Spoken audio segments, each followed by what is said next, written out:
She was 76 years old.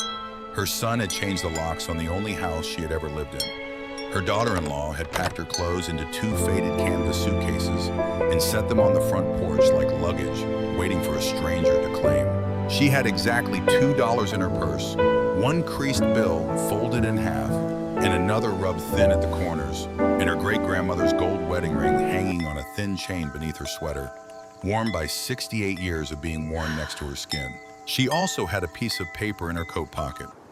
A piece of paper her father had hidden behind the lining of a Bible she had not opened in 40 years. A piece of paper that in time would carry her 200 miles west of everything she had ever called home to a county she could not remember visiting, to a clerk's office that smelled of dust and varnish You want and this the treat? slow accumulation of small-town years. Okay, here and you finally are. to a structure rising out of the Good red dog. sandstone of the Black Mesa cliffs that no living person had laid eyes on in 62 years. Look at her now. Stand still and look. She is standing in a field of yellow-orange I aspen promise I'll leaves come on back the for you last and the warm dog. afternoon of I November. know you will. An old olive Now go wool on, barn attachment coat plate. hanging from her thin shoulders, her silver white hair tied back in the same soft knot her mother used to wear. Her breath is making little clouds in the cold mesa air. Behind her, a stone and cedar structure rises 3 stories tall against a wall of rust-red rock. Its watchtower built directly into the face of the cliff. Steam rising in slow curls from a copper pipe near the roof, as if someone had lit a fire inside that morning and walked away. Beside her left boot stands a tawny brown dog with a white blaze running straight down between his eyes. To the tip of his muzzle, his amber gaze fixed on a point in the distance only he can see. In her gloved hand, she is holding a leather ledger 3 inches thick. It's covered dark and softened by the oils of a man's fingers from 20 years of patient work in the silence of these mountains. She is not crying. She is not smiling. She is reading something on the inside cover that nobody on earth has read since the autumn of 1962. But to understand how Winifred Hartwell came to be standing alone at the end of a deerskin map, in a place her family had pretended did not exist, holding the life's work of a man her father had stopped speaking about the day he died, you have to go back. You have to go back to a Sunday morning in late October in Tulsa, Oklahoma, when she walked home from the 8 o'clock service at First Methodist on 21st Street and found that the key to her own front door no longer fit the lock. If you have ever stood on a porch that wasn't yours anymore, even when the name on the mailbox still belonged to you, stay with me. Hit the subscribe button down below this video so you don't miss what comes next. And in the comments tonight, before you forget, tell me where you're watching from. Iowa, Tennessee, Georgia, Eastern Oklahoma. I read them. Every one. Now, let's go back. The Hartwell name had been in the red dirt of the Oklahoma Panhandle longer than the state of Oklahoma had been a state. In the spring of 1887, a thin-faced man named Ezekiel Hartwell stepped off a Santa Fe freight car at a whistle stop called Boise City and walked 31 miles west across the shortgrass prairie with everything he owned in a flour sack slung over one shoulder. He was 28 years old. He had come up from Tennessee on the rumor of the Homestead Act, and he was carrying a single piece of paper signed by the General Land Office, promising him 160 acres of any unclaimed ground he could prove up on by his own labor. 5 years of work, a dwelling, a crop, that was the price. He broke that ground with a single tree plow and a borrowed mule. He cut the first cottonwood logs out of the draw at the back of his claim by himself with a cross-cut saw whose handle had been wrapped in tarred twine to keep it from splitting his palms. He built the first Hartwell cabin in the autumn of that year, a one-room log structure with a sod roof and a stone chimney that he laid himself riverstone by riverstone from the bed of the Cimarron when it ran low in October. He took a wife from a Methodist mission school in Beaver County the following spring and brought her home in a borrowed wagon. Her name was Tabitha. She bore him 6 children in that one room, and 4 of them lived to see the next century. That was the first generation. The second generation was a man named James Hartwell, the third of those 4 surviving children born in the cabin in 1885. He grew up speaking to mules before he spoke to men. By the time he was 20, he had added another 40 acres to the original homestead, by buying out a neighbor who had given up and gone back to Missouri. By 30, he had 320 acres in winter wheat and a Hereford herd that ran from the section line all the way down to the bed of the Beaver River when it had water in it. He survived the influenza of 1918. He survived the bank panic of 1921. He survived two of his own children before they reached the age of 6. And then in the spring of 1934, the sky turned the color of a bruise above his fields and stayed that color for 3 days. And James Hartwell stood on the porch of his father's old cabin with a wet bandana tied across his nose and mouth and watched the topsoil of 3 generations rise up off his wheat ground and march east toward Kansas like a column of soldiers. The Dust Bowl took half of what Ezekiel had broken with his hands. It took James's youngest son. It took his wife's lungs. It took his mortgage and most of his cattle and the patience of every banker in Cimarron County. But it did not take the Hartwell name off the deed. James paid the back taxes in 1939 with money borrowed from a cousin in Arkansas and a sale of bottomland he could not afford to lose. He buried his wife in 1941, and he handed what was left to his older son when that son came home from the war with a bronze star and a limp in his left leg. That was the 3rd generation. That son's name was Frederick Hartwell. Everyone called him Fred. He had come ashore at Normandy as a 24-year-old infantryman in June of 1944 and walked when he could walk at all the way to a village outside Aachen in the snow of that December. He came home in the autumn of 1946 carrying a German pocket knife in his coat and a quiet that his wife learned never to interrupt before breakfast. He took over what was left of the Cimarron acreage in 1947 and ran it the way his father had taught him, with no machinery he had not paid for in cash and no employees outside his own family. In 1948, his only daughter was born. They named her Winifred after Fred's mother because Fred's mother had carried him through Aachen in her prayers, and he believed it. He always believed it. That daughter was the 4th generation.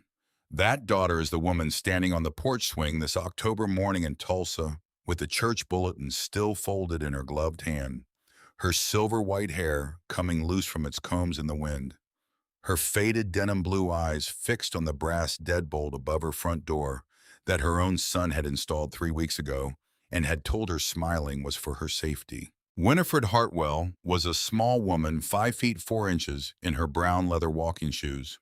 Her hair had gone white in her 40s all at once the way her mother's had, and she wore it tied back in a soft knot held by 2 thin tortoiseshell combs she had owned since 1968. Her eyes were a faded denim blue, the color of work shirts left out in the sun for a season, but the attention in them was sharp. The attention of a woman who had learned early to read a room before she stepped into it. A pale scar ran along the back of her left wrist where a barn door had caught her at 19, and her father had carried her 4 miles to a country doctor in his pickup truck. She wore a worn olive wool barn coat that had once belonged to her husband, soft as old paper from 40 years of October mornings, over a plain blue cotton dress, and brown leather shoes that knew the geography of her porch boards by feel. Beneath the cotton on a thin gold chain that had not been removed from her neck since 1972, hung her great-grandmother Tabitha's gold wedding ring. It was the only thing she had ever asked her mother for, the only thing her mother had ever given her without an argument, and the only thing she had ever made a promise about that one of her own children or her child's child would wear it next. She had not in this moment decided who that would be. She tried the key in the lock a second time. She turned it gently the way she had turned it for 48 years. The key did not turn the cylinder. The cylinder she could see now in the slant of the morning sun was a different shape than it had been on Friday afternoon when she had left for the women's prayer breakfast at the church. The brass was brighter. The pinholes were tighter. There was a small sticker on the side of the deadbolt plate with the name of a locksmith out of Broken Arrow. She stood there for some time without moving. The wind chime above the porch, a set of 7 copper tubes her husband Harlan had hung the year after they were married, turned in the breeze and made the 4-note sound that she had been listening to since 1976. Down at the road, 2 black Angus cows lifted their heads at the sound of a passing truck and went back to grazing. A red-tailed hawk called once from the top of the cottonwood at the corner of the drive. Inside the house, her old grandfather clock, which had belonged to her father's father, struck the half hour in its deep, familiar tone. She thought about the coffee pot she had set up the night before. She thought about the way she had measured the grounds for 2 cups, the way she always did, even though Harlan had been dead for 8 years, and one of those cups would sit untouched on the counter again this morning. She thought about the chair across the kitchen table where he had sat for 43 years, and where since he had been gone she had taken to laying out his Bible every morning, open to wherever he had stopped reading on the last night of his life. She thought about her wedding ring, her own, the one Harlan had given her in 1968, and how it had always been cold on her finger when she came in from the field, and how Harlan had always taken her hand between his and warmed it without saying a word. Has there ever been a chair in your house that no one sits in anymore? A coffee cup you keep washing because you can't bear to put it away? A coat on a hook that hasn't been worn in years, that you can't quite bring yourself to give to the church drive? If there has, then you already know something about Winifred Hartwell that this video has not yet told you. Sit with that for a moment. Now keep watching. The Hartwell place outside Tulsa was 240 acres of bottomland that Fred had bought in 1948 with the back pay from the Army and the money his father James had gotten for selling the last of the Cimarron acreage in the spring of that year. It was good land. It had been good land for Fred. It had been good land for Harlan. And it had been good land for Winifred, who had taken it over in her mother's name in 1985, when her father died, and who had run it with her husband through every farm crisis of the 1980s without ever once mortgaging it past the value of what it could earn in a single summer's wheat. She loved that land. She loved it the way a woman loves an old dog. She loved its uneven places. She loved the way the southwest corner held water after a hard rain and the way the cottonwoods came into leaf 2 days before the ones in town. She loved the back fence where Harlan had buried their first stillborn child in the spring of 1971 under a redbud tree he had planted that same week, and where she had taken to walking once a year on the anniversary of that loss to pull weeds from the small, flat stones she had set there. Harlan had been gone 8 years this November. He had died in the front bedroom at 3:43 in the morning of a coronary that the cardiologist in Tulsa had not seen coming, and that he himself had not complained about for one single day because he had not been a man who complained. She had not in those 8 years slept on his side of the bed. She had not put away his work boots from the boot tray in the mudroom. She had not stopped pouring the second cup of coffee. She had not stopped laying out his Bible on the kitchen table to whatever page she found it open to when she came down each morning, because some nights she would walk past it and find that the breeze from the open window had turned the page, and she could not help feeling that the breeze had carried something with it. She had not until the morning of the locks ever once felt afraid of the house. But she had felt in the last 6 months that something inside the family was beginning to bend in a direction she could not see. Her son had begun visiting more. His name was Branson Hartwell. He was 48 years old. He had been her late-life child, born in 1976, after years when she had given up hope of carrying one to term, and she had loved him from his first breath in a way she had never quite been able to put into language. He had grown up on the Tulsa farm. He had ridden the tractor on his father's lap from the age of 3. He had gone to Oklahoma State for a degree in business that she had paid for in cash out of the proceeds of 2 unusually good wheat years in the late 1990s, and he had moved to Dallas afterward to work for an oil services firm she could not remember the name of. He had not in the 26 years since he had moved to Dallas ever come home for more than a long weekend. Until this past June. Now he came every other Sunday, sometimes more. He came in a new gray pickup that he parked at the far end of the gravel turnaround so that she suspected she would not see the Continental Resources tag on the back bumper. He brought his wife, a tall, thin-shouldered woman named Camille, whom Winifred had met 4 times before the wedding, and who had never in 19 years of marriage to Branson accepted an invitation to Tulsa for a holiday meal. Camille had a way of carrying a leather day planner everywhere she went and tapping it with a long, red-painted fingernail when she was thinking. She had a voice that was always 2 notes higher than the room called for, and she said the word mother in the same tone she might have used to address a clerk at the bank. They came with a man from a law firm in Oklahoma City whose name Winifred had not been able to keep track of from one visit to the next. They came with brochures from an assisted living facility in Broken Arrow with a fountain in the lobby. They came with talk of estate planning and Medicaid look-back periods and the language of protecting your assets that Winifred had been hearing in church coffee hour from other widows for a decade. They came one Sunday in early September with a stack of papers that Branson had set in front of her at her own kitchen table on a printed cover sheet titled Durable Power of Attorney.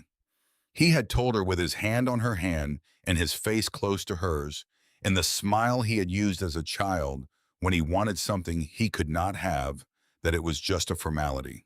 Would you sign a paper your own child put in front of you if he told you it was only a formality?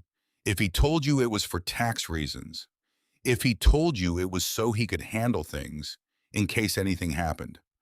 If he kissed the top of your head and said you would always be in charge? Would you sign, or would you read it first? Winifred had read it. She had read it slowly the way her father had taught her to read every document that was put in front of her in her life with her finger moving line by line. She had not signed it that day. She had told Branson she would think about it. She had said she wanted to ask Pastor Whitman the same way she asked Pastor Whitman about every important thing. Branson had not been pleased. His smile had stayed, but his eyes had not, and Camille had tapped her red fingernail twice against her planner and looked out the window at the empty corn stubble in a way that made Winifred feel for the first time in her life that she was being measured against the value of the dirt outside. She had not signed. She had that night hidden the papers in the cedar chest at the foot of her bed. What she did not know on the Sunday morning in October when she walked home from the 8 o'clock service and found the brass deadbolt that did not match her key was that Branson and Camille had spent the previous Tuesday afternoon at a notary's office in Dallas with a copy of those same papers and a signature in blue ballpoint pen that very closely resembled hers but was not in any laboratory's judgment hers. She did not know that. She did not know any of it. She stood on her own porch in her husband's wool coat in the slow October sunlight and listened to the brass wind chime above her head turn through its 4 familiar notes. She tried the key one more time. The cylinder did not move. She turned around. She walked down the 3 porch steps to where her 2 canvas suitcases sat side by side on the boards she had swept clean the night before. They had been packed in a hurry. The smaller one was the one she had taken to Branson's wedding in Dallas in 2005 and had not used since. The larger one had a handle held together with a piece of duct tape that she recognized as the duct tape from the roll in the mudroom.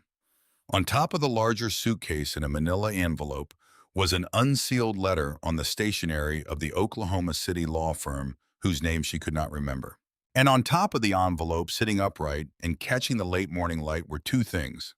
The first was a worn leather Bible, the one her father had carried home from the war in his footlocker, the one Harlan had read every night for 31 years, the one she had not opened in 4 decades because the act of opening it felt somehow too large to do alone. The second was the gold pocket watch her father had been given by his own father on the day Fred shipped out for England in 1944, a Waltham pocket watch made in Massachusetts in 1918, engraved on the inside lid with the words, "To my son. The hours belong to you now." They had been laid out together on the suitcase deliberately like an offering, like a gesture, like the kind of small mercy a person extends to another person who is not in any other sense going to be shown mercy at all. Winifred Hartwell looked at the Bible and the pocket watch for a long time. Her face did not change. Her hand did not reach for either of them.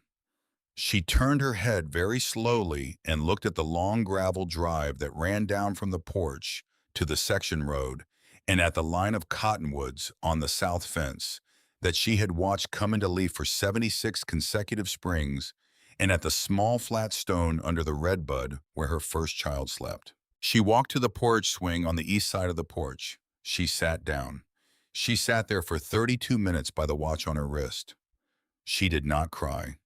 She did not cry because there was nothing in her at that moment to cry with, because the part of her that knew how to cry had been used up some years before in a different room, and she had not gotten it back. She watched a sparrow hop along the porch rail. She watched the wind move the leaves of the cottonwood at the corner of the house. At 32 minutes, she stood up. She walked into the front yard and stood beside her two suitcases, and she took the cell phone out of her coat pocket, the one her granddaughter had given her 2 Christmases ago, and had set up with a list of contacts, and she scrolled to the name she had not, in 8 years of widowhood, ever once allowed herself to lean on. The name was Marlo. Marlo Hartwell was 21 years old. She was Branson's only child by his first wife, a woman who had died of breast cancer in 2009 when Marlo was 6, and Branson had been on the road in West Texas and had not, by Camille's quiet later admission, made it home in time for the last evening. Marlo had grown up between her grandparents' farm in Tulsa and a stepmother who had never quite warmed to her, and she had taken up residence in her grandmother's life the way certain children take up residence in the lives of certain old women, quietly and forever. She was finishing her 3rd year of law school at the University of Tulsa. She was the only person in the family, including Winifred's own son, whom Winifred trusted with the password to her checking account. Winifred dialed. Marlo answered on the second ring. "Grandma." "Sweetheart." "What's wrong?" "I need you to come and get me." There was a small, careful silence on the other end of the line, the kind of silence that a young person makes when she has been preparing without knowing it for a phone call of this exact shape for some time. "Where are you?" "I'm at the house." "Why are you at the house and not in the house?" "Because the locks have been changed." There was another silence. "I'm coming," Marlo said. "There's no hurry, baby." "I'm coming." The line went dead. Winifred sat down on her larger suitcase. She placed her purse on her lap. She rested her hand on her great-grandmother's gold wedding ring through the thin fabric of her cotton dress. She watched the gravel road for the sound of her granddaughter's old blue Toyota. 2 miles of country road takes about 3 minutes when you're hurrying. Marlo was 38 minutes away.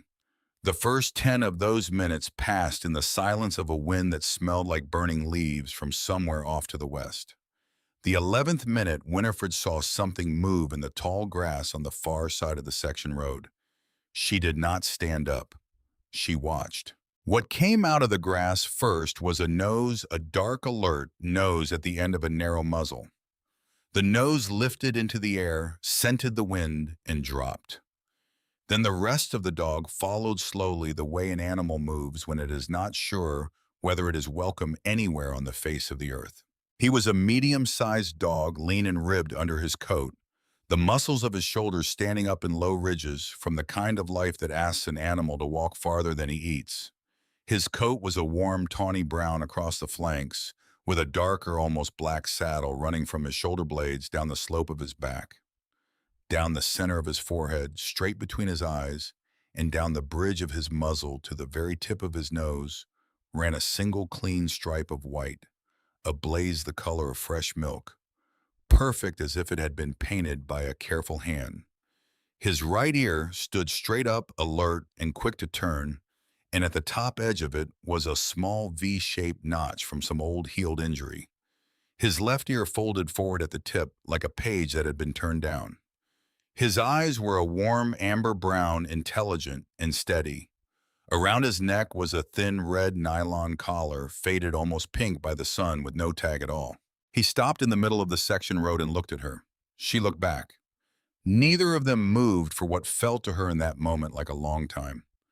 It was probably 20 seconds. The dog took one step forward, then another. He came across the gravel of the road and into the grass at the base of the mailbox, and he stopped there again with about 10 feet between them, and he sat down. He sat down the way a dog sits down when he has been on his feet for days and is not entirely sure he has permission to stop. Winifred reached into her purse very slowly and pulled out the small Tupperware container of saltine crackers and cheddar cheese cubes that she had been bringing to the church coffee hour the same way she had brought them every other Sunday for 30 years. She removed the lid. She held out a cube of cheese in her palm. The dog did not move. She set the cheese down on the gravel 6 feet from her and pulled her hand back. The dog watched her hand all the way back to her lap. Then he stood up, came forward, took the cheese with the gentleness of an animal who has been hit for taking things that did not belong to him, and went back to where he had been sitting. He sat down again. He looked at her. She set down another cube. The 8th time she did this, he came forward and took the cheese and did not back away. He sat down at her feet. He did not lean against her. He did not nuzzle her hand. He simply sat there with his weight angled toward her left boot, the way a creature angles itself toward warmth. She let her hand fall palm up to her lap. She did not reach for him. After some minutes, he laid his chin very lightly across the toe of her boot. She closed her eyes. She opened them. She said in a voice so quiet it would not have carried as far as the mailbox, "I don't know where I'm going either." The dog did not move. She said, "But you might as well come." The dog opened his amber eyes. He looked up at her. The small V-shaped notch in his right ear caught the late morning sun. She thought of a word her father had used when she was a child for any kindness that arrived without being asked for. He had used it for the rain that had come the spring of 1953 and saved their wheat. He had used it for the doctor who had crossed 2 counties in a blizzard to set her wrist when she had been 19. He had used it for her mother coming home from the hospital after a surgery they had not believed she would survive. The word was boon, an unexpected gift, a grace given when one had not been asked for. She said it out loud. Boon. The dog tilted his head 1 inch to the side. The small white blaze on his forehead in the sunlight looked very nearly bright. "That's your name now," she said, "if you'll have it." The dog laid his chin back across the toe of her boot. She let her hand fall finally to the soft place on the top of his head between the standing right ear with its V-notch in the folded down left ear. She rested her hand there. She did not cry then. But something inside her, which had been holding very still for 32 minutes on a porch swing, and for 8 years before that, let go just enough to allow her to breathe. The blue Toyota came up the section road 11 minutes later. Marlo Hartwell parked at the end of the drive and came across the grass at a half run, her brown ponytail swinging behind her, and stopped 6 feet short of the mailbox when she saw the dog sitting at her grandmother's feet with his chin on her boot. "Grandma. His name is Boone. Is he yours?" "He is as of about 20 minutes ago." Marlo looked at the dog looked at Marlo. Then the dog turned his head slowly and laid his chin back down on Winifred's boot as if he had decided something. "All right," Marlo said. She walked over and picked up the smaller suitcase. She came back and picked up the larger one. She did not, Winifred noticed, look at the Bible and the pocket watch laid out on top of it, because Marlo had already understood from the moment her grandmother had said the words, "The locks have been changed," exactly what those 2 objects on top of a suitcase were meant to say, and exactly what they were meant not to say. Marlo carried both suitcases to the Toyota and set them in the back. She came back for her grandmother. Winifred stood up. She picked up the Bible from the top of the porch boards. She did not pick up the pocket watch. She left the pocket watch sitting there in the sun on the canvas of a suitcase she would never carry again, because the watch had belonged to her father, and her father had told her at the end of his life that the hours belonged to her now, and she would not on this morning accept a thing that had already been hers in the language of a hand that had locked her out. She walked down the porch steps for the last time as the legal occupant of the only house she had ever lived in.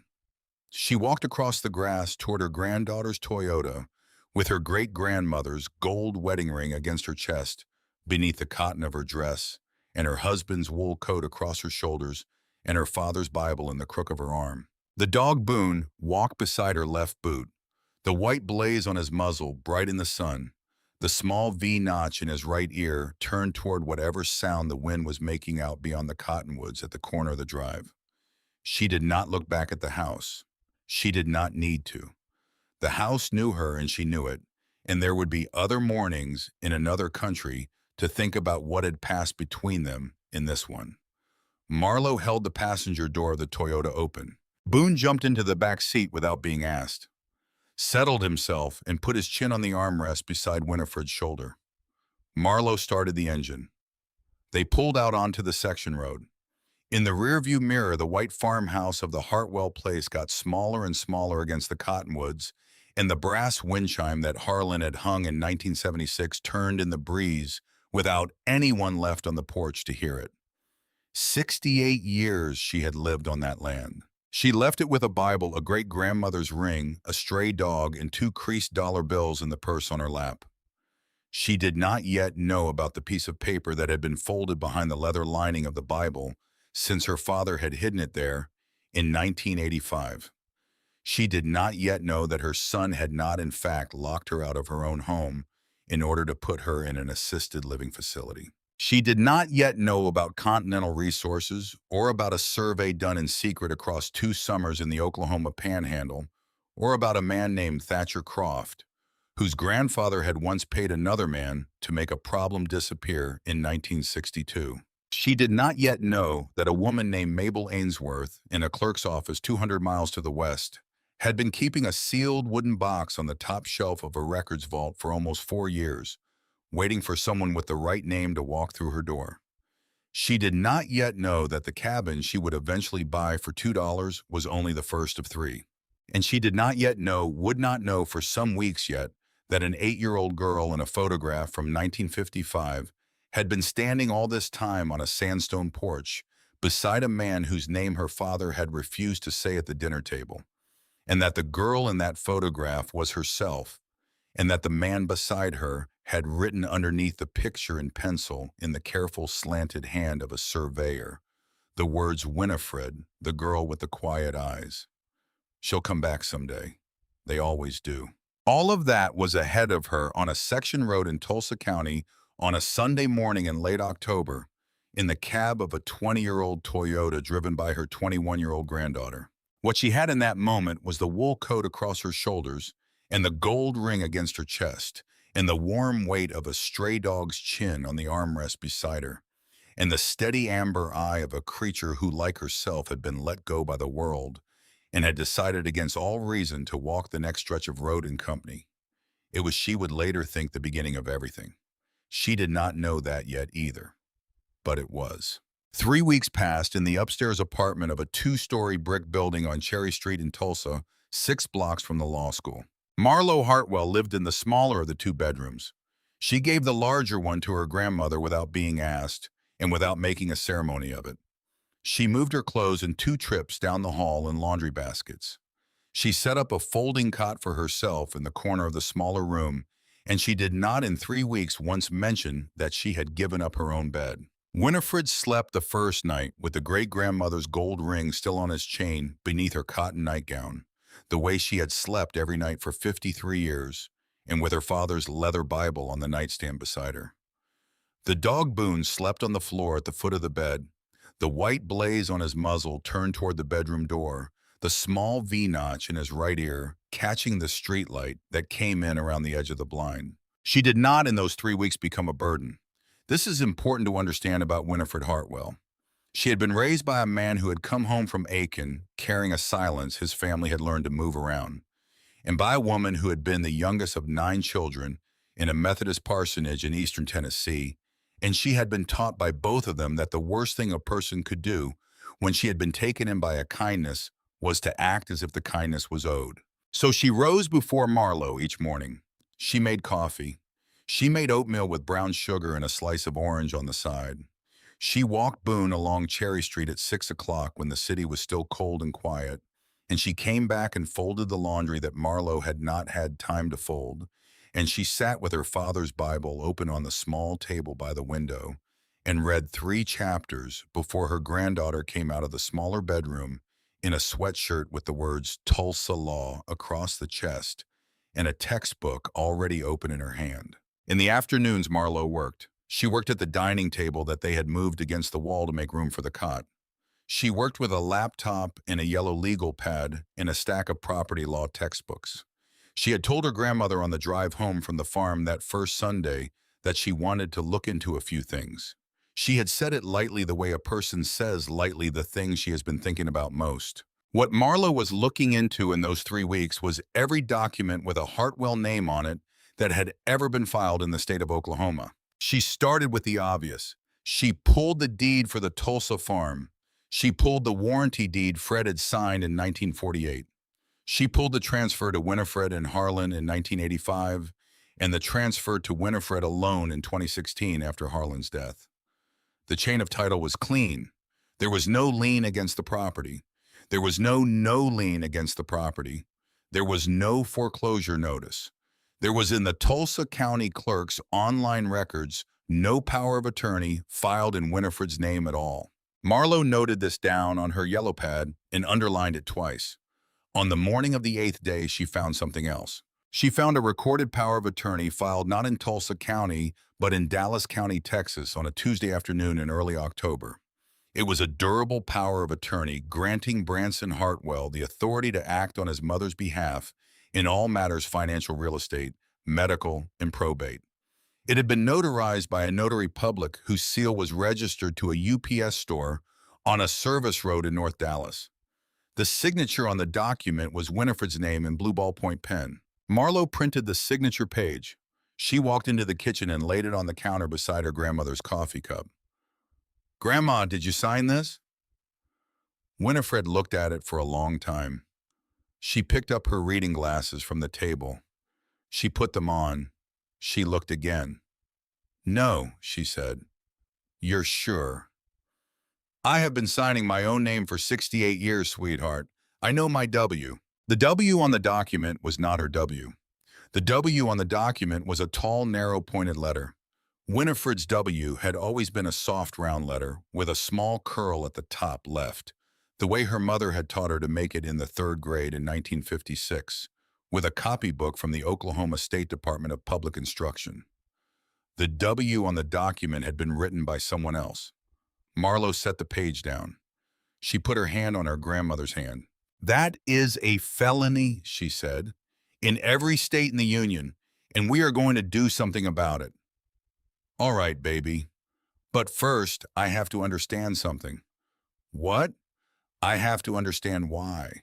That was the question that drove Marlo Hartwell in the days that followed into the deeper records of the Oklahoma State Archives and into a digitized collection of homestead patents at the National Archives website in College Park, Maryland, and finally into the property records of a county on the other end of the state that her grandmother had never spoken about and had not, to Marlo's knowledge, ever once visited. Cimarron County, Oklahoma, the far western tip of the Panhandle, 207 miles by the shortest road from the apartment on Cherry Street.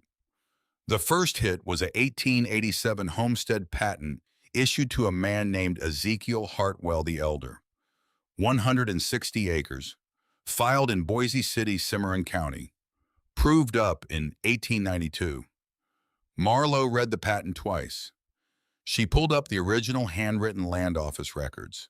She traced the chain of ownership through 3 generations. The Cimarron acreage, as best she could tell, had been sold by James Hartwell in 1948 to a cattle company out of Liberal, Kansas.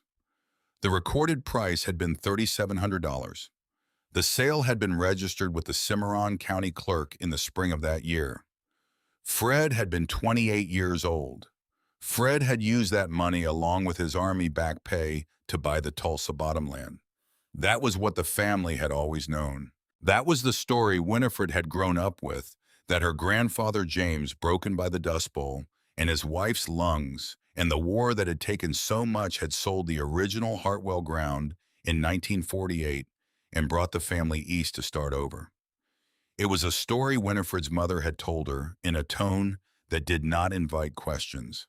But there was something Marlo found on the evening of the 11th day that did not fit the story. She was looking on a hunch at the 1962 records of Cimarron County, not the 1948 records, the 1962 records 14 years after the sale.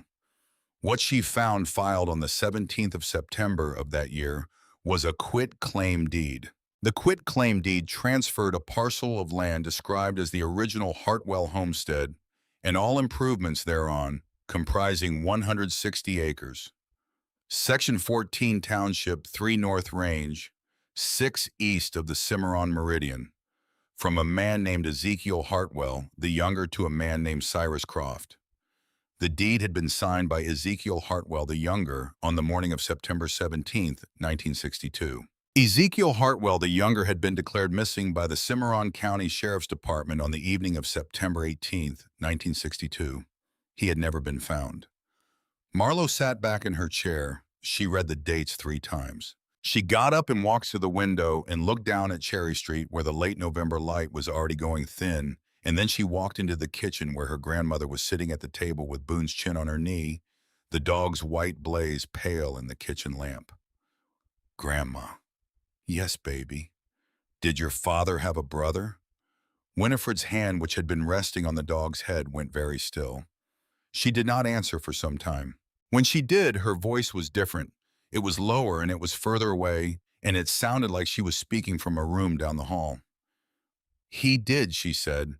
"His name was Ezekiel. He was 4 years older than my father. He died in 1962. "How did he die?"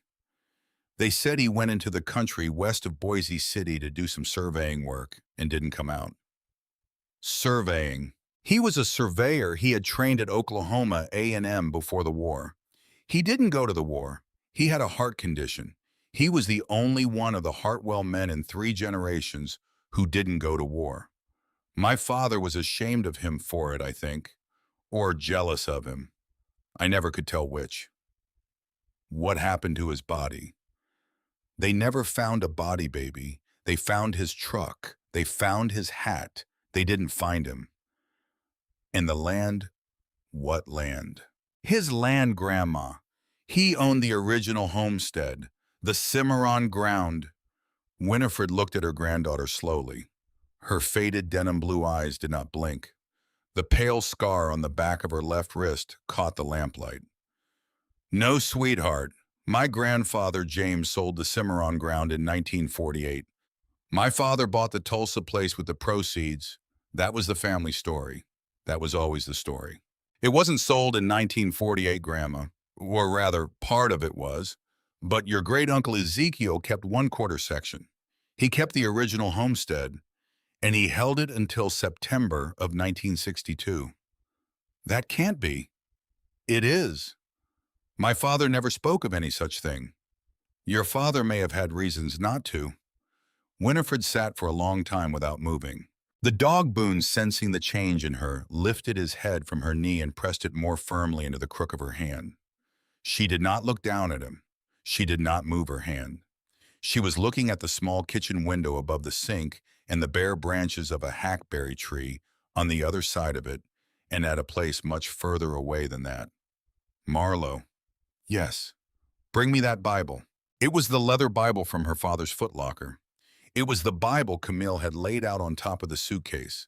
It was the only thing Winifred had taken from the porch. Marlo brought it from the bedside table. Winifred opened it on the kitchen table. She turned the pages slowly, the way a woman turns the pages of a book she has been postponing reading for 40 years. She turned to the place where Fred had kept his bookmarks and his sermon notes and the small loose pages of his life. She felt along the inside of the back cover where the leather lining had pulled away from the board at the corner.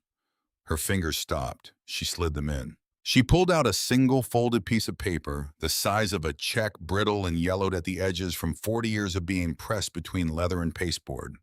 She unfolded it on the kitchen table.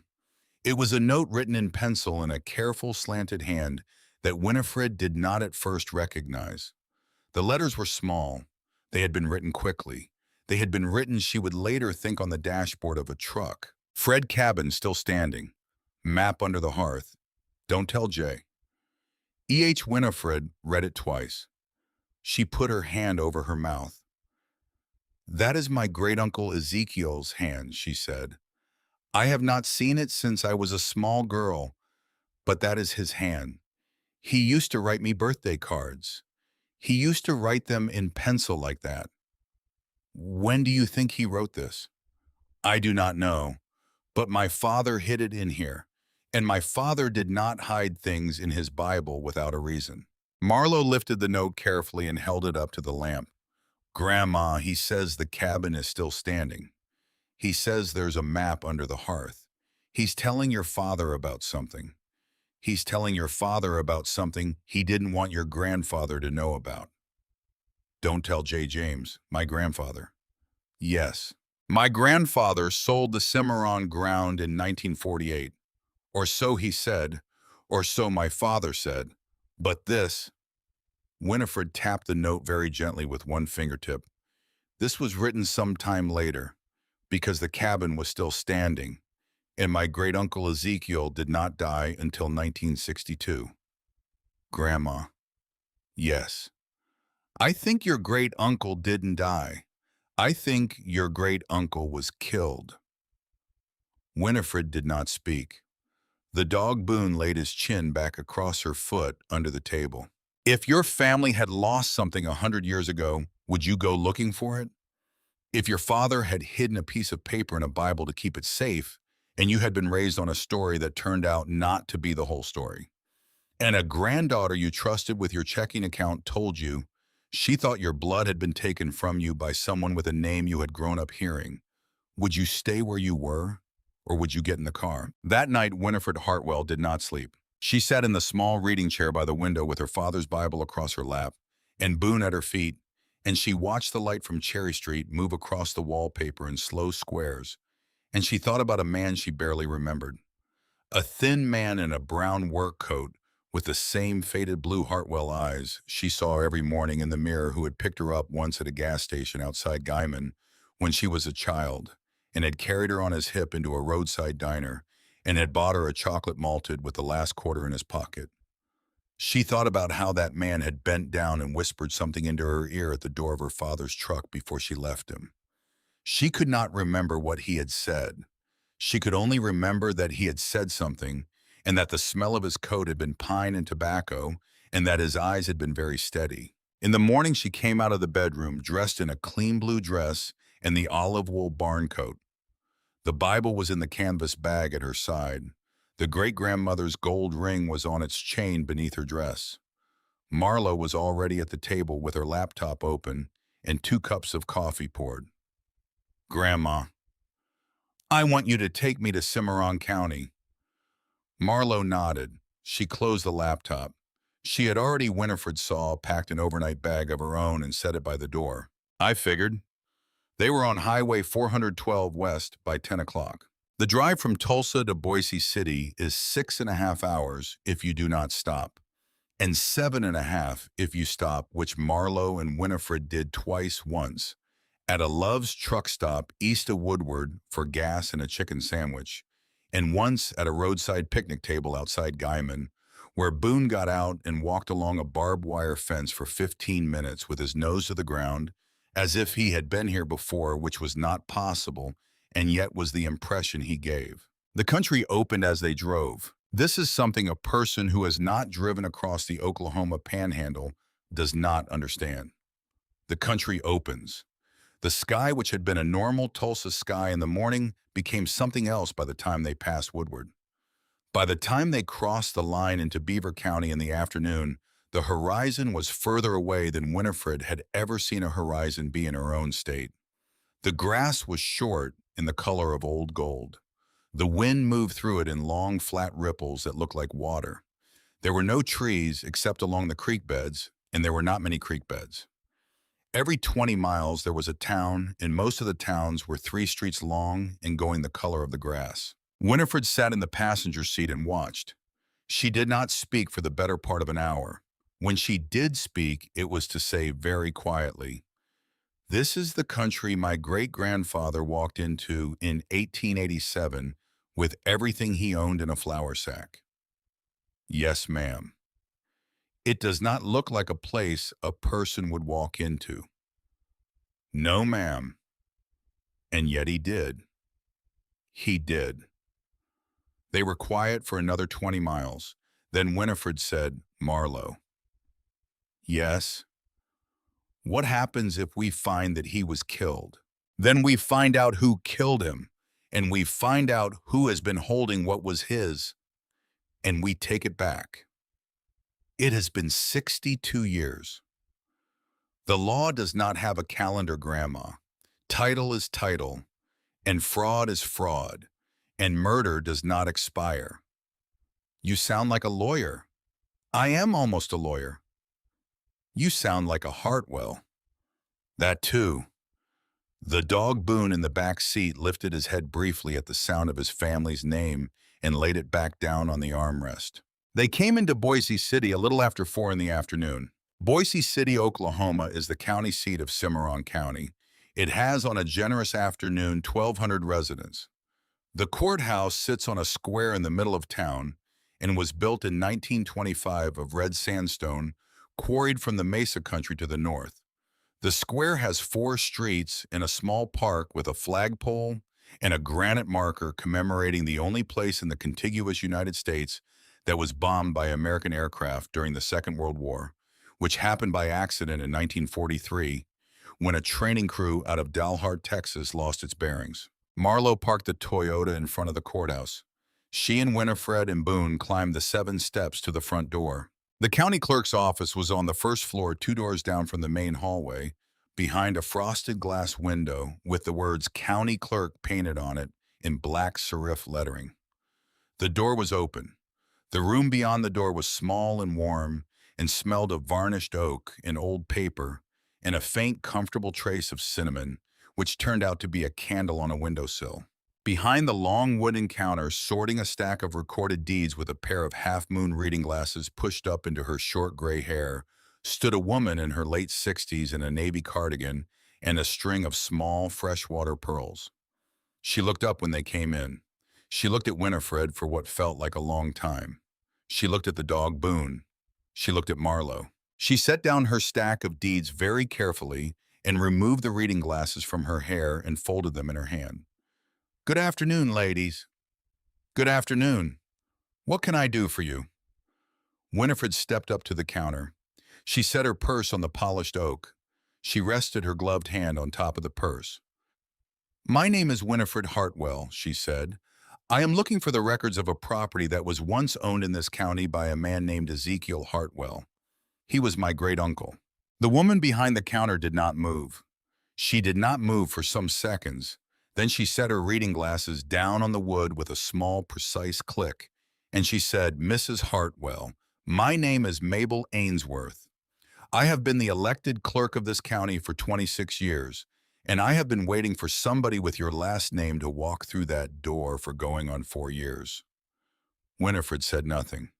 Mabel Ainsworth took a breath and let it out slowly. "My great-aunt Esther passed away in March of 2020, she said. She was 84 years old. She had been the postmistress of Boise City from 1958 until her retirement in 1996, and she had been engaged to be married to your great-uncle, Ezekiel Hartwell, in the spring of 1962. The wedding was set for the second weekend in October. He disappeared on the 18th of September. My great-aunt never married. She lived in the same house on Pine Street for 61 more years. And in the last week of her life, she sat up in bed and asked me to bring her a wooden box from the top shelf of her bedroom closet. She gave me that box, and she said to me very clearly, 'If a Hartwell ever comes back to Boise City asking about Ezekiel, give them this. Do not open it. It is not yours, and it is not mine.'" Mabel Ainsworth looked at Winifred. "I have not opened it," she said.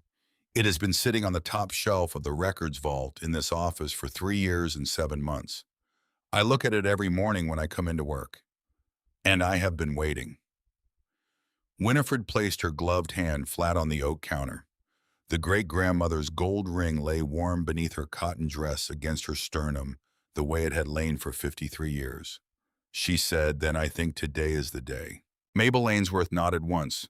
She turned and walked into the back of the office, and she came back 2 minutes later carrying a small wooden box about the size of a family Bible walnut, with a brass hasp and a circle of red sealing wax across the seam where the lid met the body. The wax had a small impression in it that looked in the office light like a star with 5 points, The kind of seal a Methodist parsonage in eastern Tennessee might have used in the 1930s. She set the box on the counter between them. She did not open it. Winifred looked at the box. She looked at Mabel Ainsworth. She looked at Marlowe. She said, "Is there a property in this county that is for sale by the county for back taxes or for any other reason?" Mabel Ainsworth, who had clearly expected this question, said, "There is one. Yes, ma'am." "Tell me about it." "It is a quarter section in Section 14, Township 3 North, Range 6 East. The original Hartwell homestead.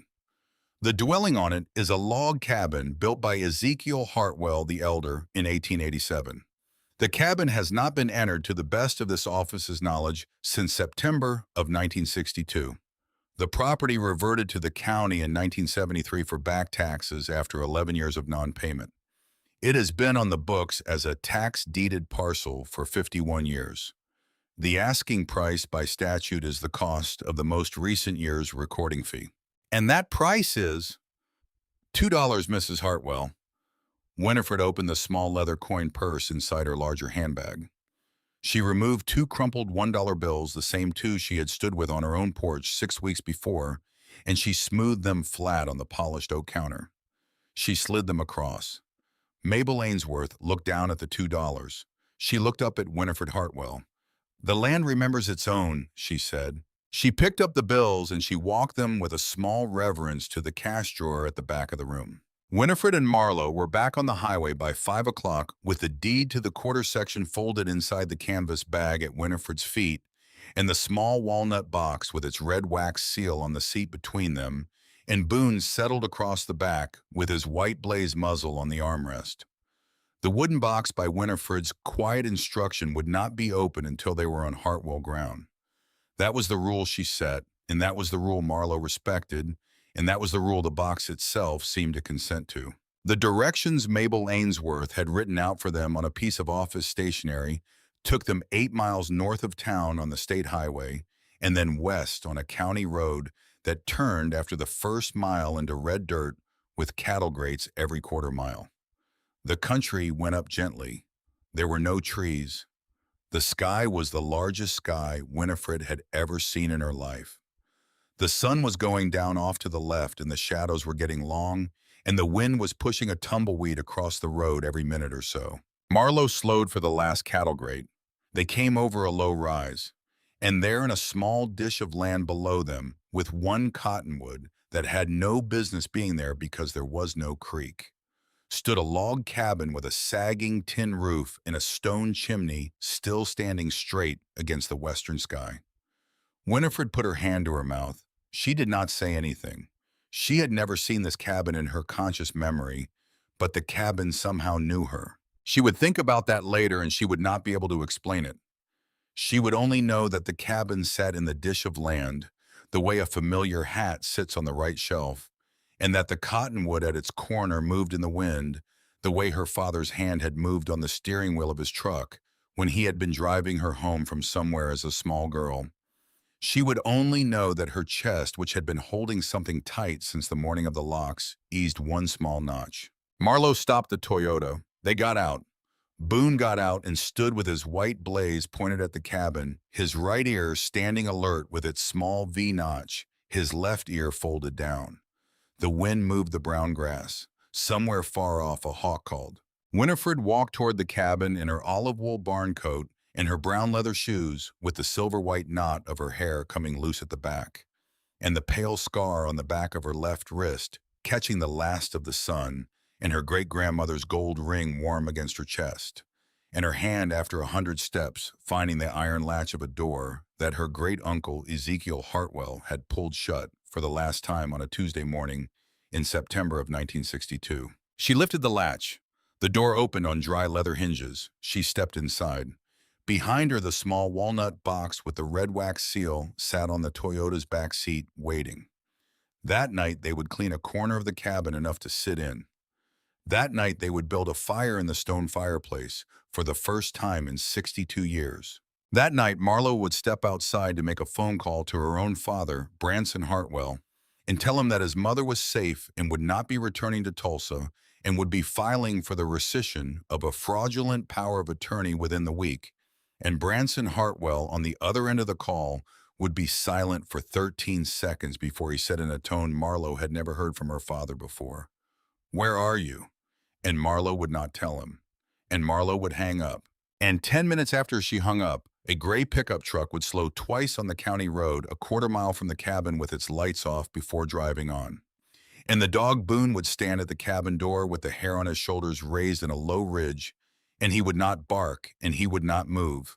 And the white blaze on his muzzle would point at the road for 40 straight minutes after the truck had gone. And in the cabin by firelight, Winifred Hartwell would lift a loose hearthstone, the third stone in from the left of the firebox, slightly paler in mortar than the others, the way her great-uncle Ezekiel had laid it on the morning of the 17th of September, 1962.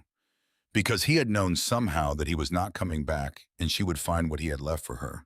But that comes next. What you need to know before then is that the woman who walked into that cabin at sundown on the 6th of November in the year 2024 was not the same woman who had walked off her porch in Tulsa 6 weeks earlier in her husband's wool coat with $2 in her purse and a stray dog at her boot.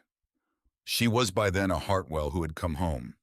She did not yet know what it would cost her to stay. But she knew by the steady weight of a sealed wooden box on a back seat and by the white blaze face of a dog who had refused to leave her side since a mailbox in Tulsa County, and by the careful pencil hand of a man dead 62 years who had once whispered something to her at the door of her father's truck that she was going to find out.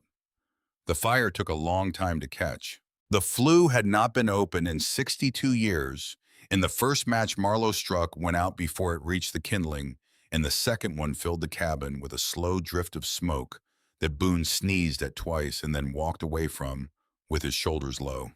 But on the third try, the cottonwood splinters caught, and the dry cedar shavings beneath them caught, and the small round of split pine on top of them caught, and the light in the cabin changed. It changed the way light changes a room that has not been lit for a long time. The walls, which had been the color of mouse fur in the gray of the late afternoon, came back to themselves. The log timbers hand-hewn by Ezekiel Hartwell, the elder, in 1887, took on the warm brown they had been when Ezekiel the younger had last seen them, and the white chinking between the logs glowed almost honey-colored, and the stone of the chimney pulled the heat into itself and began very slowly to give it back. Winifred sat on the three-legged stool Marlo had wiped clean for her with a rag from the trunk of the Toyota. Boone lay across her feet. The walnut box from Mabel Ainsworth's office sat on the small plank table in front of her, with the red wax seal unbroken and the brass hasp closed. Marlo came in from outside with another armload of deadfall cottonwood. "Grandma?" "Yes. I'm going to step out and call Dad." Winifred looked up. Her faded denim blue eyes held Marlo's for a long moment. The pale scar on the back of her left wrist caught the firelight. "Tell him I am safe." "Yes, ma'am." "Tell him nothing else." "No, ma'am." Marlo stepped back out into the dusk and the wind. Winifred could hear her boots on the porch boards, and then on the gravel, and then nothing. Winifred sat by the fire with the walnut box in front of her. She did not open it. She watched the fire instead the way her father had taught her to watch a fire when she was a girl, with her hands flat on her knees and her breath slowing. She thought about a man she barely remembered in a brown work coat who had bent down and whispered something into her ear at the door of her father's pickup truck at a gas station outside Guyman when she was a child, and whose face she had never quite been able to bring back, although the smell of his coat she could still summon if she closed her eyes. Pine and tobacco, and the faint, sharp odor of India ink. She thought about her father who had hidden a note in his Bible for 40 years and had never in all those years spoken his brother's name out loud at the dinner table. She broke the red wax with her thumbnail. The seal cracked clean. She lifted the brass hasp. She opened the lid of the box. Inside, on a folded square of unbleached cotton, lay three things. The first was a small leather-bound journal no larger than the palm of her hand, with the initials E.H. burned into the front cover with the tip of a heated awl. The second was an envelope addressed in pencil in the same careful slanted hand as the note in her father's Bible to Miss Esther Ainsworth, General Delivery, Boise City, Oklahoma. The third was a single photograph, sepia-toned and curled at the corners of a young man in a brown work coat and a young woman in a print dress standing in front of the cabin Winifred was sitting in. They were holding hands. The young woman had her head tilted toward the young man's shoulder. They were not quite smiling. They looked, Winifred thought, like two people who had been told they had until the end of the month to get used to being happy. She lifted the photograph out of the box. On the back in pencil, Esther and Ezekiel. April 1962. The wedding is in October if the Lord allows. She turned the photograph in her hand. She set it down carefully on the table. She lifted the envelope. It was sealed. The seal had been the kind a man makes by licking a stamp's worth of glue along the flap and pressing it down with the side of his thumb. She slid her finger under it. It came open after 62 years with a small dry rasp. The letter inside was 2 pages on lined notepad paper that had yellowed to the color of weak tea. Esther, if you are reading this, then what I have been afraid of has come true, and you must forgive me for asking you to be brave one more time when I am no longer here to ask it in person. The Croft family in Boise City did not get their land the way the courthouse records say they did.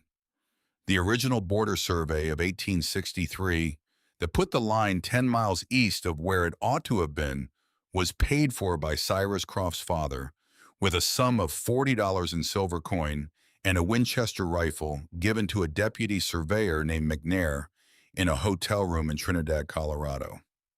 I have the original field notes McNair kept on his own time. They are not in this box. They are in a place that the map in my journal will lead a careful reader to find. The land that ought to have come to my grandfather Ezekiel the Elder when he filed his 1887 homestead patent, the 4,800 acres between Section 14 and the Black Mesa to the north, was outside his claim only because of that fraudulent 1863 survey. The Croft family had already been grazing it for 24 years by the time my grandfather arrived in this county, and the land office in Guymon had it on the books as Croft Holdings. My grandfather went to his grave never knowing he had a claim to it. I found the truth only because I went to Trinidad. That land is now held by Cyrus Croft and his son, but it was never theirs. If I am gone, it is because I have been to Trinidad and have found the McNair notes, and I am bringing them home, and I have been seen by the wrong people. Esther, my love, do not look for me. Do not let your kindness be the thing that makes them turn to you. Keep this letter. Keep this journal. If a Hartwell ever comes home to Cimarron County asking the right questions, give it to them. They will know what to do with it. The land remembers us. We do not need to be remembered by anyone else. Yours in this world and the next, Ezekiel. Winifred read the letter twice. Then she set it down on the table very gently beside the photograph, and she put her hand over her mouth in the part of her that had not cried on the porch in Tulsa 6 weeks before, and that had not cried in the Toyota, and that had not cried in Mabel Ainsworth's office. That part of her cried now silently for the man whose hand had touched her hair at a gas station outside Guymon in 1955, and whose name her father had not been able to say out loud for the rest of his life. The dog Boone lifted his head from her feet. He laid his white blazed muzzle against her knee. She put her hand on the top of his head between the standing right ear with its V-notch and the folded down left ear, and she stayed that way for some minutes. Outside on the porch, Board's Marlowe's footsteps came back. Winifred wiped her face with the back of her hand. She put the letter back into the envelope and the envelope into the box, and she set the small leather journal in her lap. She did not open it yet. She wanted to wait for her granddaughter. Marlowe came in. She set the phone on the table. "It went the way you thought it would," Winifred said. He was quiet for 13 seconds before he answered. "I counted. He asked me where we were.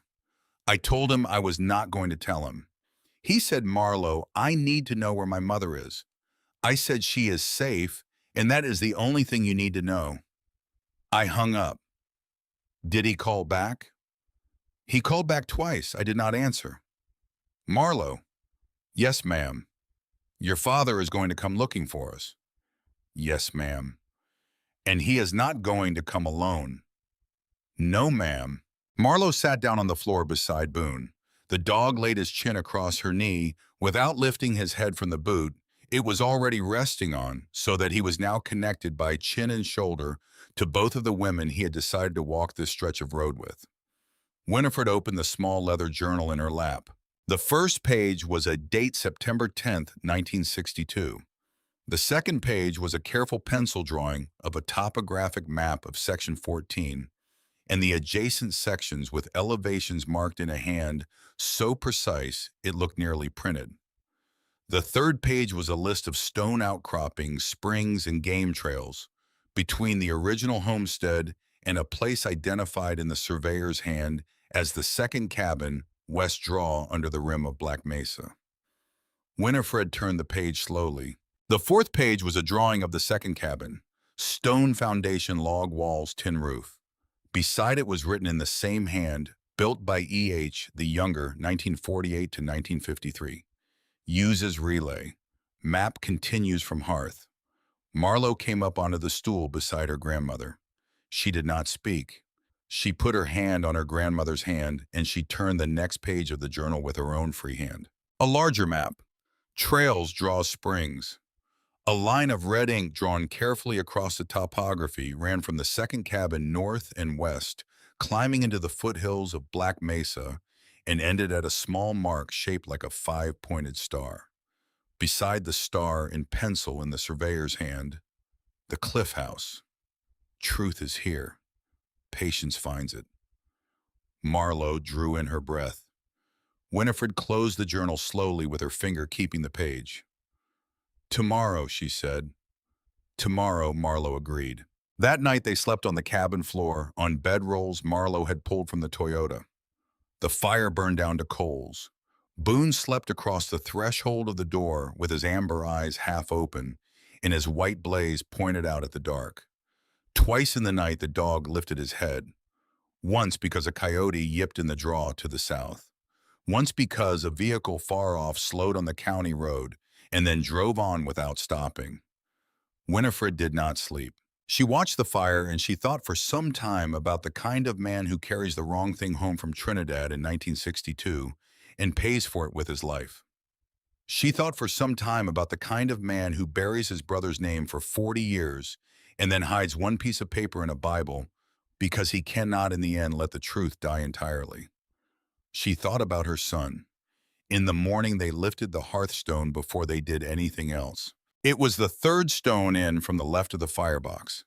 The mortar around it was a slightly paler color than the mortar around the other stones, a careful pale gray that Ezekiel Hartwell the Younger had mixed himself with creek bank clay and ash on the morning of the 17th of September, 1962, because he had known that he was leaving and he had not been certain he was coming back.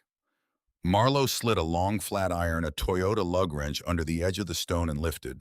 The stone came up. Beneath it was a hollow lined with a folded square of oilcloth. Beneath the oilcloth was a rolled cylinder of unstained deer hide tied with a leather thong. Winifred lifted it out with both hands. She set it on the plank table. She untied the thong. She unrolled the hide. It was a map. It was drawn in charcoal and red berry ink on the pale inner surface of the hide with the patient precision of a man who had decided that the most important piece of paper he would ever make should be drawn on a piece of leather because leather lasts longer than paper. The map showed Section 14 and the country to the north of it. It showed the second cabin under the rim of Black Mesa with a careful drawing of its tin roof and its stone foundation. It showed a trail from the second cabin into a draw of red sandstone climbing into the foothills, and it showed at the end of that trail in a niche carved into the cliff face of Black Mesa itself, the small inked drawing of something that did not look like a cabin at all. It looked like a tower, a stone tower built into a wall of red rock, 3 stories tall, with a watchtower at the corner, with a copper pipe drawn coming out of the top, and a faint pencil notation beside it, steam hot spring visible from West Ridge at sunrise. Marlowe whispered, "Grandma, what is that?" "I do not know, sweetheart. It can't be a cabin. It is whatever your great-uncle Ezekiel built it to be. Beside the drawing in red ink was a single line of script. If you find this, burn the journal. Take the map. Tell no Croft. Winifred touched the line with one fingertip. He knew, she said. He knew the morning he laid the stone that he was going to be killed. And he was telling us 62 years later exactly what to do. She did not burn the journal. She folded the deerhide map and placed it in the canvas bag at her side. She placed the journal and Esther's letter and the photograph back into the walnut box.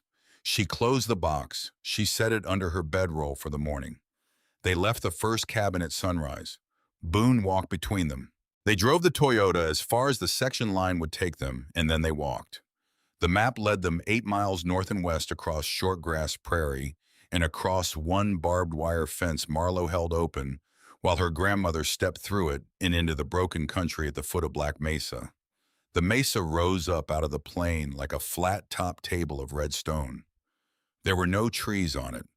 There were only the wind and the sky and the long horizontal layers of rust-colored rock that the wind had been carving since the Pliocene. They found the second cabin in the early afternoon in the bottom of a draw exactly where the map said it would be. Stone foundation, log walls, tin roof, a single oak door. The door was open. It had been forced. The padlock that had held it shut for 62 years lay on the porch boards in 2 pieces cut cleanly through with a bolt cutter. Marlowe drew in her breath. Boone's hackles came up in a low ridge from his shoulder blades to the base of his tail. He did not growl. He stood between Winifred and the door with his right ear V-notched, and alert turned toward the inside of the cabin. Winifred put her hand on the dog's head. She stepped past him. She walked into the cabin. It had been searched. The drawers of a small writing desk by the window had been pulled out and dumped on the floor.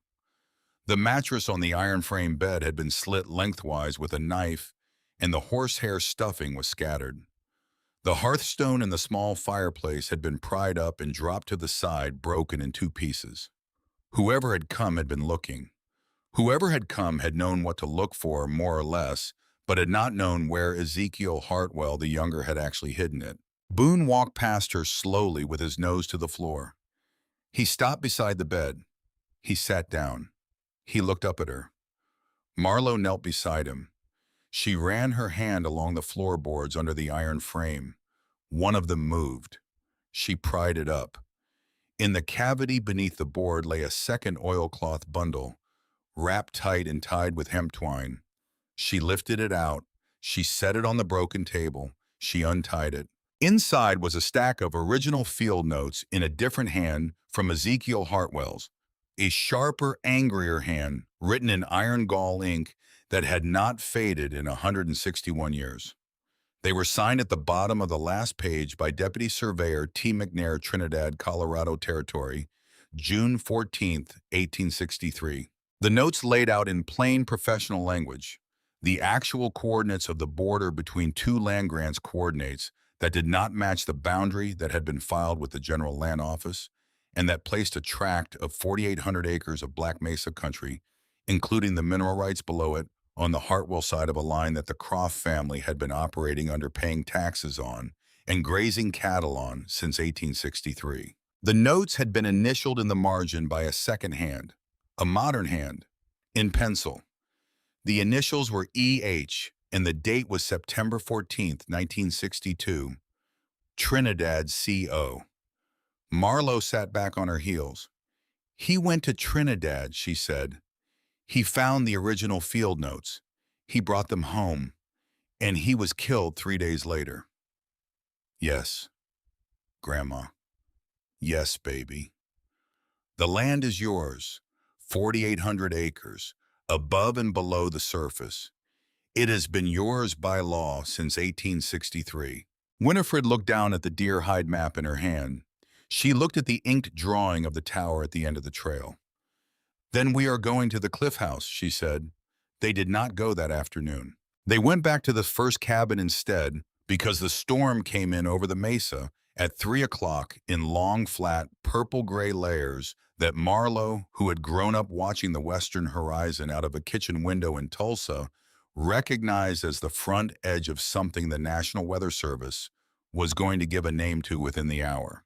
She bundled her grandmother and the dog into the Toyota, and they made it back to the first cabin 20 minutes before the first sleet hit the tin roof. The man came at 4:30. He came in a black Ford F-250 with a Texas license plate, driving slow with the headlights on against the falling sleet. He parked 20 feet short of the porch. He got out. He was a big man in a wool blazer over a flannel shirt with a clean-shaven jaw and silver hair cut very short, and he walked up onto the porch with the relaxed confidence of a man who had been on a great many porches in his life and had never once been refused entry. He knocked. Boone stood at the door with his teeth not showing, but his shoulders raised in the low ridge. Again, his white blaze muzzle pointed at the man's boots through the gap at the bottom of the door. Marlowe opened the door 6 inches. Yes. Good afternoon. My name is Thatcher Croft. I'm with Mesa Land Holdings out of Amarillo. I understand a lady by the name of Hartwell took possession of this parcel earlier in the week, and I was hoping to have a word with her. Winifred stood up from the fire. She walked to the door. She opened it the rest of the way. She did not invite him in. I am Winifred Hartwell. Ma'am, it is a pleasure. He extended a card across the threshold. She did not take it. He set it on the porch rail. I'll be brief. My family has held land adjoining this section for 4 generations. We have a long-standing interest in the parcel you've acquired, and I am authorized to offer you $50,000 cash for a quit-claim deed back to Mesa Land Holdings with closing inside of 7 days. I have the paperwork in the truck. Winifred looked at him. She did not blink. Mr. Croft? Ma'am. Was your grandfather Cyrus Croft? A small professional pause. Yes, ma'am, he was. And your great-grandfather, then, would have been the Mr. Croft who lived in Boise City in 1863. That is correct, ma'am. He came up from Tennessee with the first wave of grazing leases. Mr. Croft, why would a stranger offer $50,000 for a cabin worth 10? Thatcher Croft smiled the small smile of a man who had been asked this question before by other people, and who had not before this moment ever once been asked it by a 76-year-old woman in a wool barn coat with a tawny brown dog at her left boot. Sentimental value, ma'am. My family has always regretted that this corner was outside our holdings. I see. So what do you say, Mrs. Hartwell? 50,000, cash, 7 days. You walk away from a sleet storm with the equivalent of 3 years of Social Security in your pocket. Mr. Croft? Ma'am, I am not selling. He held the smile. Take a night to think about it. I do not need a night. Mrs. Hartwell, forgive me, but I do not think you fully understand what you have or what it would take to keep it. Mr. Croft, forgive me, but I think I understand it considerably better than you do. She closed the door. She locked the door. She stood on the inside of it with her hand on the latch, and Boone stood beside her, and Marlowe stood at her shoulder, and outside in the sleet. The Ford F-250 idled on the gravel for 40 seconds before its driver got back in, turned around, and drove off into the storm. The storm got worse through the night. By midnight, the sleet had turned to snow, and the snow was coming sideways out of the northwest, and the wind had risen to a steady moan in the chimney that made the fire shudder and the dog's ears prick up at intervals. The temperature dropped from 28 degrees to 19 to 12. Marlowe banked the fire as best she could. Winifred sat by the fire with her father's Bible across her lap and her great-grandmother's gold ring against her chest, and she thought about a man named Thatcher Croft and the smooth way his hand had set a business card on the porch rail. It was Boone who lifted his head first. It was a few minutes past 1 in the morning. The dog rose from his place at Winifred's feet and walked on careful feet to the cabin door. He stood there with his right ear cocked and the white blaze on his muzzle pointed at the bottom of the door, and he did not bark and he did not growl, and that was somehow worse than barking or growling would have been. Marlowe stood up. She took the flashlight off the table. She opened the door 3 inches. The snow was coming sideways across the porch at the angle of a flag in a gale. Beyond the porch, in the white sweep of the wind, something was moving very slowly across the open ground from the direction of the section road. A dark shape, stumbling, falling, getting up again. Marlowe said, "Grandma, there's somebody out there." Winifred said, "Go get him." They went out together with 2 blankets and a length of rope. The wind nearly took the flashlight out of Marlowe's hand twice. They reached the dark shape 40 yards short of the porch. It was a man, a thin man in a denim jacket that was not the right coat for this weather. His face under a thin trickle of frozen blood from a cut over one eyebrow, his lips the color of slate. He had put his own truck in a ditch about a mile back on the county road, where he had been sitting since dark, watching the cabin lights through a pair of binoculars. And when the storm turned bad, he had left the truck and tried to walk out to the state highway. He had turned the wrong way in the whiteout. They got him into the cabin. They got him out of the wet jacket. They wrapped him in both blankets and sat him on the stool by the fire with Boone's body across his feet, because the dog, having tracked the temperature of the man's blood the moment he came through the door, had decided of his own accord that this was where he needed to be. The man was not at first lucid.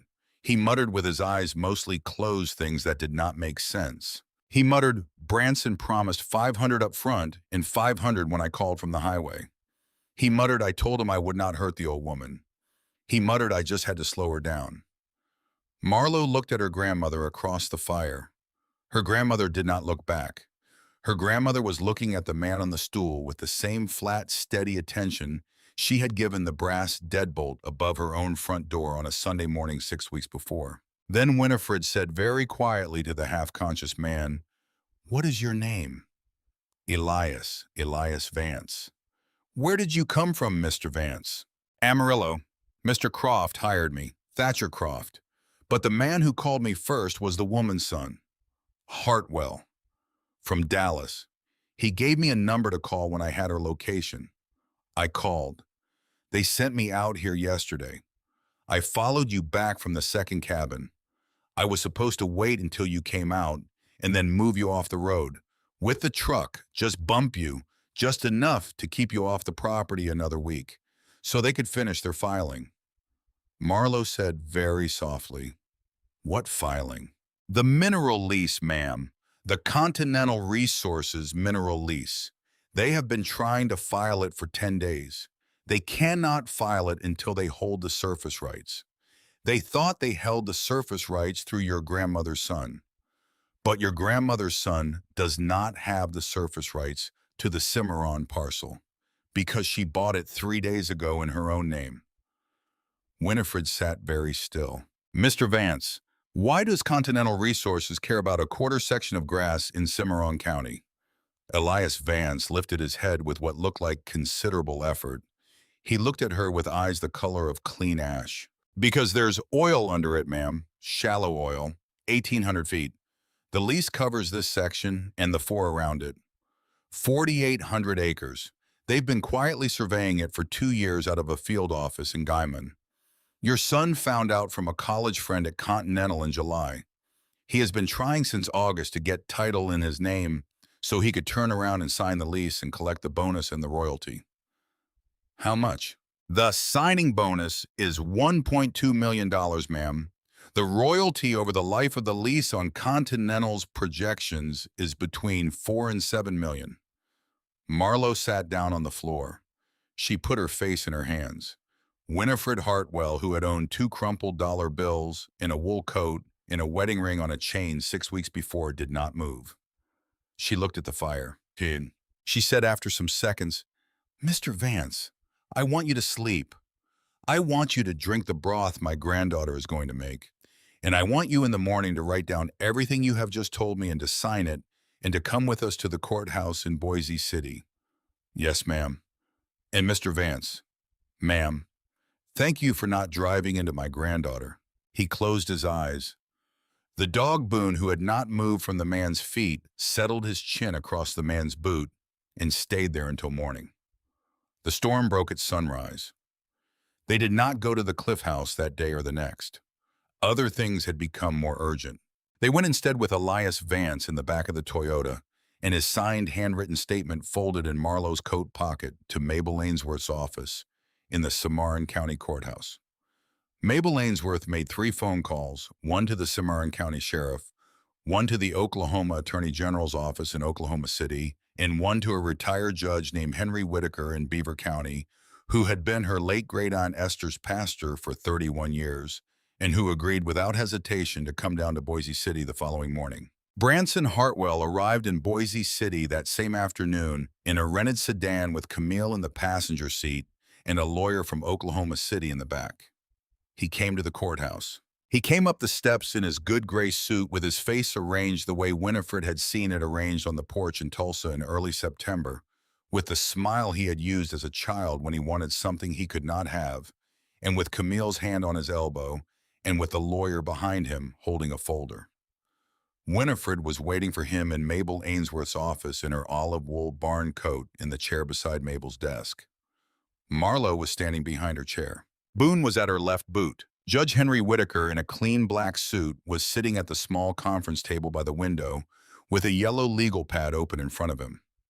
Elias Vance's signed statement was on the legal pad. Beside Elias Vance's statement was the deed Mabel Ainsworth had issued 3 days before. Beside the deed was the McNair field notes packet from the second cabin. Beside the McNair packet was the small leather journal of Ezekiel Hartwell the Younger. Beside the journal was the photograph of Esther and Ezekiel taken in April of 1962 in front of a cabin that now belonged to Winifred Hartwell. Branson came into the room. He stopped when he saw what was on the table. His face did not change in any of the large ways. It changed in the small ways. The small ways were the ones Winifred had been watching for since the morning of his birth. He said, "Mom." Winifred said, "Sit down, Branson." He did not sit. Camille stepped forward to speak. Winifred said without turning her head, "Camille, you will not speak in this room." Camille did not speak. Branson said, "Mom, whatever you have been told." Branson, "Yes, I have been told what you did, and I have been shown what you did, and I am not going to ask you to explain it because there is no version of it that becomes anything other than what it is." "Mom, I forgave you," she said on the porch in Tulsa. "I forgave you the moment I tried the key in my own front door and understood what had been done. I have had 6 weeks now to sit with it, and I forgive you again this morning. But Branson, forgiveness is not the same as trust, and it is not the same as the law." She nodded very slightly to Marlowe. Marlowe stepped forward. She slid across the table to her father 3 sets of papers. The first was a civil filing in the District Court of Tulsa County for the rescission of a fraudulent power of attorney and the restoration of full title to the Tulsa property to Winifred Hartwell. The second was a quiet title action in the District Court of Cimarron County, asserting the Hartwell family's interest in 4,800 acres of surface and mineral rights under the original 1863 survey, corrected per the McNair field notes. The third was a criminal referral to the Oklahoma Attorney General's office for forgery fraud and conspiracy to commit fraud against Branson Hartwell, Camille Hartwell, and Thatcher Croft. Branson looked at the 3 sets of papers. He looked at his daughter. He looked at his mother. He did not speak for some seconds. Then he said, "Mom, please." Winifred said, "Go home, Branson." He stood there for a moment longer. Camille took his elbow. They left the room. That afternoon, Thatcher Croft was served at his ranch outside Amarillo by a Cimarron County Sheriff's deputy. He turned himself in the following morning. The criminal investigation into the disappearance of Ezekiel Hartwell the Younger in 1962 was reopened by the Oklahoma State Bureau of Investigation within 30 days. McNair's 1863 field notes were certified by the state surveyor's office within 90. The quiet title action was uncontested by every adjoining landowner except Mesa Land Holdings, and Mesa Land Holdings, in the wake of Thatcher Croft's indictment, withdrew its objection in March. The Continental Resources mineral lease was signed in late April. It was signed by Winifred Hartwell. The signing bonus after attorney's fees came to $940,000. Winifred set aside $200,000 of it for Marlowe's law school and the down payment on whatever small house in Tulsa Marlowe wanted to put it on. She set aside another $200,000 in an irrevocable trust for any of Branson's future children other than Marlowe to be administered by Mabel Ainsworth. She set aside $100,000 for the small Methodist church in Boise City. The rest she kept against the cost of restoring 3 structures on Hartwell land that had not been kept up in 62 years. What is the difference between forgiveness and weakness? The difference is the second set of papers. The difference is the quiet title action. The difference is that you do not, having been wronged, hand the wrongdoer the keys to do it again. You forgive him in your heart for the sake of your own soul. You hold him accountable in the world for the sake of every other soul that the world contains. The Methodist hymnal Winifred had been carrying to church on the morning of the locks had not in fact asked anything else of her. She had simply for some years been reading the easier half of it. But this is not yet the end. It is 1 week into May. The sleet of November is long gone. The short-grass prairie of Cimarron County has turned in the way it does in May the color of new green velvet. The cottonwood at the corner of the first cabin has come into leaf 2 days before the ones in town, the way the cottonwoods on the Tulsa farm always did. Marlowe Hartwell has come out for the weekend from her last week of final exams.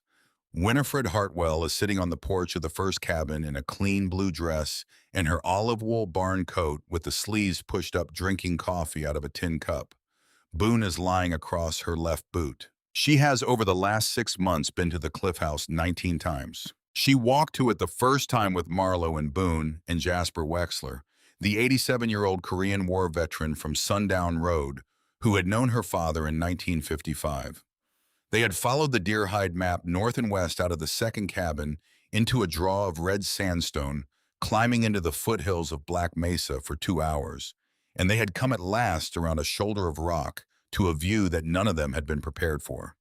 The Cliff House was built directly into the face of the mesa. It was 3 stories tall. Its foundation was the ruined stone footing of a frontier outpost from the 1830s, which Ezekiel Hartwell the Younger had discovered in 1948 and had spent 20 years not so much building on as completing, adding 2 stories of hand-fitted cedar above the original stone with mortise and tenon joinery that used no nails. At the northwest corner, he had built into the face of the cliff itself a stone watchtower 30 feet tall with a single round window at the top that faced west toward the setting sun. From a copper pipe near the roof, steam from a natural hot spring inside the rock rose in a slow, continuous column into the cold air, where it caught the morning light and made the whole structure look from a distance as though somebody had lit a fire inside that morning and walked away. The first time Winifred Hartwell saw the Cliff House from the shoulder of rock at the edge of the draw, she put her hand to her mouth. Marlowe said, "Grandma." Winifred said, "He built that. He built that by himself." Jasper Wexler said, "Mrs. Hartwell, your uncle was a great craftsman of the kind this country does not produce anymore. He was working on this when I was a young man. I used to see him in town for nails and copper tube and tar paper. He never told anyone what it was. He said it was a hunting camp. It is not a hunting camp. No, ma'am, it is not." Inside the Cliff House, they had found Ezekiel Hartwell the Younger's actual life. Bookshelves of poetry and geology and Methodist sermons, a workbench of surveying instruments laid out in the order he had used them, a bed with a single folded wool blanket as if he were going to come back to it, a pine plank table with a leather-bound ledger 3 inches thick at the center of it, in which Ezekiel Hartwell the Younger had recorded in the careful slanted hand of a man with no audience 20 years of original surveys of the Oklahoma Panhandle, including water tables and mineral veins, and the locations of 17 previously unrecorded prehistoric petroglyphs in the canyon country of Black Mesa, which would later be donated by Winifred Hartwell to the University of Oklahoma, and would constitute by every serious estimate the most important amateur survey of the Western Plains conducted in the 20th century. In a tin box on the workbench, they had found a doeskin pouch of placer gold panned out of 3 creeks running off the south face of the mesa over a period of 20 years, weighing 4 pounds, 9 ounces. In an envelope under the ledger, they had found one more letter. To the Hartwell who has the patience to come home. The land does not belong to me, and it will not belong to you. We belong to it. We are passing through. The deeds in Boise City say one thing. The dust says another. The dust is older. The dust is right. I leave you my work in the gold, because a person ought not to have to begin a hard work without a stake. But the work is the gift, not the gold. The work is the map. Do not let the greedy ones have any of it. Yours, Ezekiel Hartwell. October 1962. Sacred theme. The land remembers what the deeds forget. Winifred had been reading the ledger page by page for 6 months. She had begun to make notes in the margins in her own hand, the careful round W of a third-grade copybook from 1956. She had begun to add to what her great-uncle had begun. She was by May drawing the surface springs of her own quarter section on a sheet of butcher paper tacked to the wall of the first cabin. This morning, the first cabin porch in May. A red-tailed hawk calls once from the cottonwood at the corner of the drive. Boone lifts his head. The white blaze on his muzzle catches the morning light. The small V notch in his right ear turns toward the sound. Marlowe comes out the cabin door with a second tin cup of coffee. She sits down on the porch step beside her grandmother. Grandma. Yes, baby. Jasper called this morning. He's bringing the planks for the porch railing tomorrow. All right. And Mabel said the title work on the upper 40 came through. All right. They drink their coffee. After a few minutes, Marlowe says, Grandma. Yes. I found something in the cliff house yesterday afternoon, in the wall, behind the chimney in the watchtower. A loose stone. I almost did not see it. Boone was the one who showed me. He sat in front of it for half an hour. Winifred set her cup down on the porch board. What did you find? Marlowe reached into the inside pocket of her jacket. She took out a small leather pouch. She handed it to her grandmother. Winifred opened the pouch. Inside was a single photograph. It was a black and white photograph taken with a Brownie camera in good summer sunlight in front of the cliff house sometime in the middle 1950s. The watchtower was already finished. The cedar walls of the upper floors had not yet weathered to the color they would later become. On the porch of the cliff house in the foreground stood a thin man in a brown work coat with his hand on the shoulder of a girl of about 7 years old. The girl was wearing a yellow dress with a white collar that her mother had sewn for her that spring. She was wearing 2 thin braids that her mother had braided that morning. She was looking up at the man with the very steady, faded blue Hartwell eyes she had been born with. On the back of the photograph in pencil, in the careful slanted hand of a surveyor, Winifred, the girl with the quiet eyes. She'll come back someday. They always do. Winifred sat for a long time without speaking. Boone laid his white blazed muzzle across her boot. The wind moved the new leaves of the cottonwood at the corner of the drive. After some minutes, she said very softly, My father drove me out here in 1955. I had forgotten. I had completely forgotten. I remembered a smell, pine and tobacco.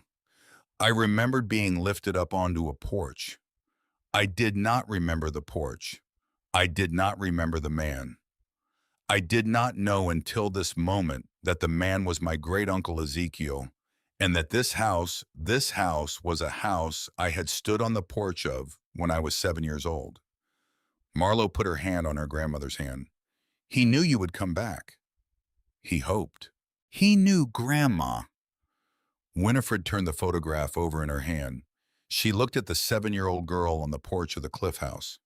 She looked at her great-uncle Ezekiel, whose face she had been trying to remember for 6 months, and who looked in the photograph very much the way her father had looked when her father had been a young man. She thought about the dust. She thought about the deed. She thought about a Sunday morning in October when she had tried a key in her own front door and the cylinder had not turned. She said, that is the thing about land. Land does not stop being a family's just because the deeds change hands. The dust remembers the boots that broke it. The wind remembers the names called across the fields at supper time. The cottonwood at the corner of the drive remembers the man who planted it. The hearthstone remembers the morning it was laid, and the mortar mixed with creek bank clay and ash by hands that knew even then that they might not come back. Paper forgets. The land does not forget.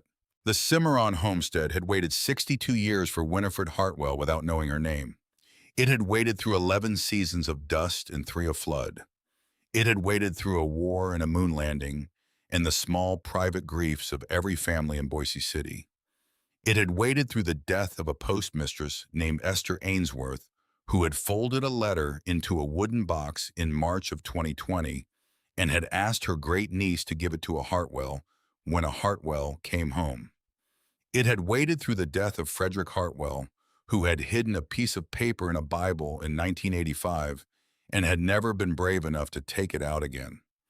It had waited through the long quiet of a marriage and the long quiet of a widowhood and the long quiet of a Sunday morning on a porch swing in Tulsa County while a brass wind chime turned in the breeze with no one left on the porch to hear it.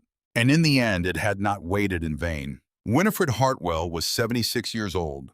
She was locked out of the only house she had ever known.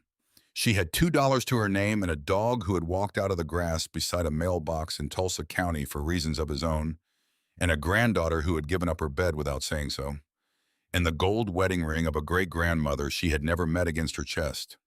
She spent the $2 on a cabin no one had laid eyes on in 62 years. It was the best $2 she ever spent. The land remembers what the deeds forget, and it remembered her.